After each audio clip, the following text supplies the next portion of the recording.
પ્રકાશભાઈ, શું બનાવ બનેલો? આજ રોજ હું સાંજના 6:45 વાગ્યાની આસપાસ કરજણ કોર્ટમાંથી મારું વકીલાતનું કામ પતાવીને હું સિનોર આવ્યો. તે સમયે હું ઘરમાં વાડામાં હાથ પગ ધોતો હતો, તો મારા ભાઈની જોડે એક ભાઈ રકઝક કરતો હતો. એટલે મેં એને ત્યાં મળવા જતાં એને પૂછ્યું કે ભાઈ શું થયું છે?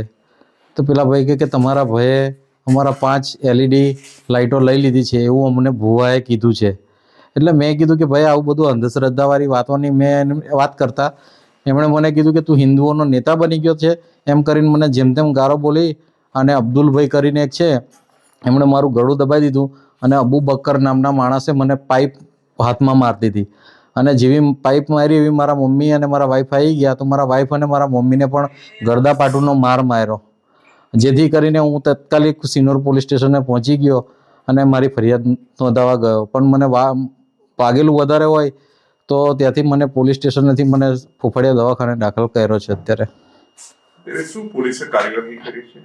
પોલીસ અત્યારે આવીને મારું નિવેદન લીધું છે અને નિવેદન લઈ અને ન્યાયિક તપાસ માટેની વાત કરી છે.